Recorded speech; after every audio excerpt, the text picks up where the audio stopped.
नमस्कार बहिणींनो, आपल्या TV6 मराठी या यूट्यूब चॅनल तुमचं मनापासून स्वागत आहे. आजचा व्हिडिओ खूप महत्त्वाचा आहे कारण आपण लाडकी बहीण योजनेबद्दल एक मोठी आणि नवीन अपडेट जाणून घेणार आहोत. त्यामुळे हा व्हिडिओ शेवटपर्यंत नक्की बघा, कारण मध्ये स्किप केला तर महत्त्वाची माहिती ते मिस होऊ शकते.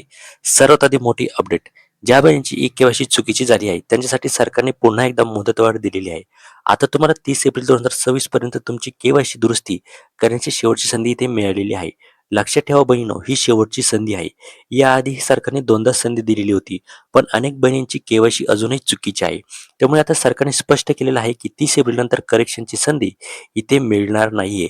आता प्रश्न येतो, ही मुदतवाढ का दिली? तर ताईंनो, यामागचं कारण अगदी सोपं आहे. अनेक बहिणींची के-वाय-सी करताना चुकीचे डॉक्युमेंट अपलोड केलेले आहेत किंवा चुकीचं ऑप्शन त्यांनी निवडलेलं आहे. काहींची माहिती इनकम्प्लीट राहिली, त्यामुळे त्यांना पैसे मिळण्यात इथे अडचण येत आहे. म्हणून सरकारने विचार करून एक शेवटची संधी इथे दिलेली आहे, जेणेकरून सर्वांची के-वाय-सी योग्य पद्धतीने पूर्ण होईल. आता दुसरी मोठी अपडेट म्हणजे ज्या बहिणींची ई-के-वाय-सी अजून झालीच नाही त्यांच्यासाठी पण चांगली बातमी आहे. सरकारने 30 एप्रिलनंतर पोर्टलमध्ये बदल करणार आहे आणि शक्यता आहे की 1 मे पासून नवीन के-वाय-सी प्रक्रिया इथे सुरू होऊ शकते. या नवीन अपडेटमध्ये काय बदल होऊ शकतात? तर नवीन पोर्टल तयार केलं जाईल. ज्यांनी अजून के-वाय-सी केलेली नाही त्यांच्यासाठी स्पेशल ऑप्शन इथे दिले जाऊ शकते. नवीन अर्ज करण्याची सोय इथे उपलब्ध होऊ शकते. खास करून या बहिणींना फायदा होणार आहे. ज्या महिलांना आधी के-वाय-सी करता आली नाही किंवा ज्या विधवा महिला आहेत किंवा त्यांचा घटस्फोट झालेला आहे, ज्या काही कारणामुळे प्रोसेस पूर्ण करू शकल्या नाहीत, अशा सर्वांना आता पुन्हा एक संधी इथे मिळणार आहे. पण इथे एक खूप महत्त्वाची गोष्ट लक्षात ठेवा. ज्यांची के-वाय-सी चुकीची आहे त्यांना 30 एप्रिलपूर्वी दुरुस्ती करून घ्या. कारण 1 मे नंतर जे नवीन पोर्टल येईल त्यामध्ये फक्त नवीन के-वाय-सी करण्याचं ऑप्शन इथे असू शकतं. जुन्या के-वाय-सी मधील चूक सुधारता इथे येऊ शकणार नाही. म्हणजे काय?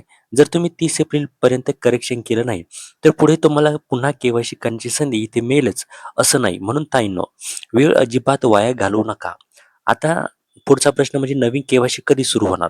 तर सध्या मिळालेल्या माहितीनुसार 1 मे पासून सुरू होण्याची शक्यता आहे. नाहीतर 5 मे किंवा 15 मे पर्यंत हे जे पोर्टल आहे ना, हे सुरू होऊ शकतं. कारण पोर्टलमध्ये टेक्निकल बदल इथे होऊ शकतात. त्यामुळे तुम्हाला काय करायचं आहे? के-वाय-सी चुकीची असेल तर 30 एप्रिलपर्यंत दुरुस्ती करून घ्या. के-वाय-सी झाली नसेल तर नवीन अपडेटची वाट बघा आणि नियमित अपडेटसाठी चॅनलला आपल्या फॉलो करा. एक छोटीशी शेवटची विनंती आहे. बहिणींनो, हा व्हिडिओ तुमच्यासाठी उपयोगी असेल तर व्हिडिओला लाईक करा आणि इतर बहिणींपर्यंत शेअर करा आणि अशाच रोजच्या महत्त्वाच्या अपडेटसाठी चॅनलला सबस्क्राईब करायला विसरू नका. तर चला भेटूया पुढच्या नव्या व्हिडिओमध्ये. तोपर्यंत धन्यवाद.